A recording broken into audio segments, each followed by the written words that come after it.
पल्लवी लगभग 2 मिनट तक बेल बजाती रही, पर किसी ने दरवाज़ा नहीं खोला। वह थक कर वहीं बैठ गई। प्यास से उसका हलक सूख रहा था। जल्दी घर पहुंचने के चक्कर में उसने रुककर पानी भी नहीं पिया था। अभी वह सोच ही रही थी कि इतने में भड़ाक से दरवाज़ा खुला। सामने प्रदीप खड़ा था। उसे देखते ही बोला, आने की क्या ज़रूरत थी, वहीं रुक जाती। पति को गुस्से में देख वह बिना कुछ बोले अंदर आ गई। उसने हाथ मुंह धोया और किचन में घुस गई। जल्दी जल्दी खाना बनाया और उसे डाइनिंग टेबल पर रखकर सबको बुलाने चली गई।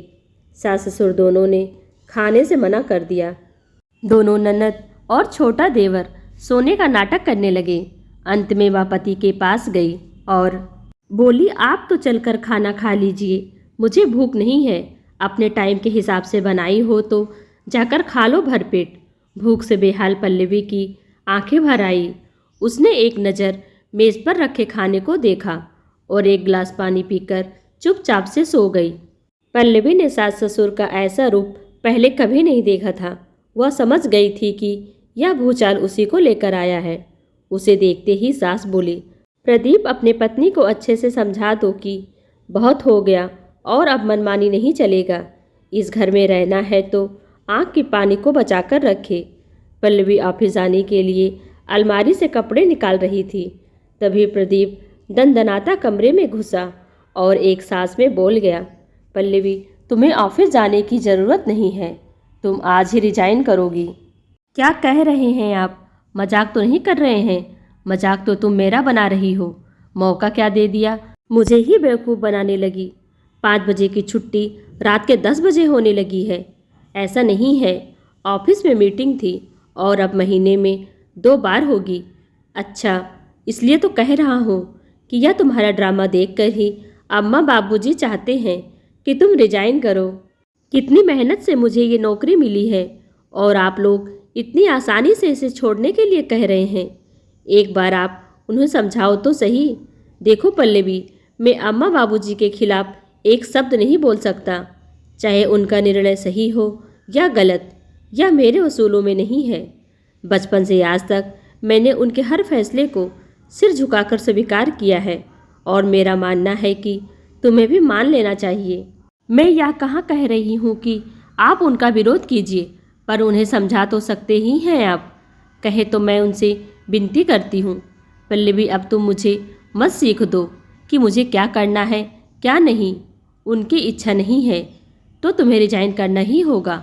वह कुछ बोलती इससे पहले ही प्रदीप पैर पटकते हुए ऑफिस के लिए निकल गया। पल्लवी को समझ में नहीं आ रहा था कि वह क्या करे। प्रदीप ने गुस्से में आकर उसके सामने शर्त रख दिया था, या तो नौकरी छोड़े या फिर उस घर को छोड़कर जाना पड़ेगा। हर बार एक ही धमकी, घर छोड़ने का। पल्लवी दोराहे पर खड़ी थी। वाह रे पति परमेश्वर, कितना आसान था या कह देना कि घर छोड़कर जाओ। पल्लवी के दिल में पहले से दफन दर्द अनायास ही रिस कर उसकी आंखों से गिरने लगा। वह टीस आज भी याद है जब उसके माँ बनने की खुशखबरी सुनकर प्रदीप आग बबूला हो गया था।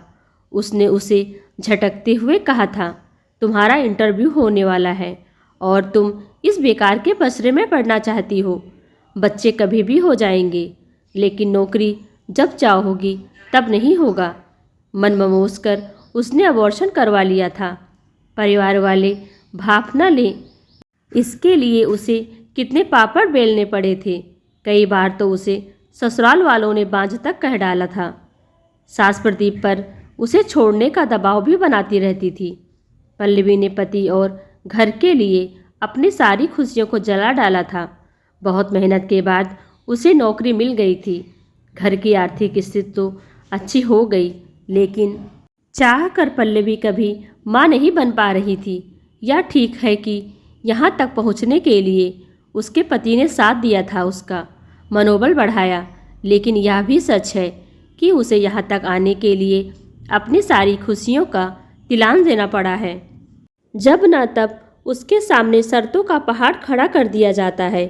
हो क्या गया है प्रदीप को? जब पंख काटना ही था तो उड़ने के लिए आसमान क्यों दिखलाया? कुछ सोचकर पल्लवी एक झटके से आईने के सामने खड़ी हो गई और अपने आप से बोली, मैं पल्लवी हूँ। मुझे त्याग की मूर्ति नहीं बनना। मैं कोई सीता नहीं जिसे जब चाहा अपना लिया और जब चाहा त्याग कर दिया। इस बार ऐसा बिल्कुल नहीं होगा। अब मैं अपनी खुशी का त्याग नहीं करूँगी। अगर करना होगा तो तुम्हारा और तुम्हारे अहम का करूँगी प्रदीप। बस अब नहीं। पल्लवी ने अपना पर्स उठाया और ऑफिस के लिए निकल पड़ी। दोस्तों, पल्लवी की कहानी आपको कैसी लगी कमेंट कर हमें ज़रूर बताएं। वीडियो को लाइक कर चैनल को सब्सक्राइब कर लीजिए। Thanks for watching.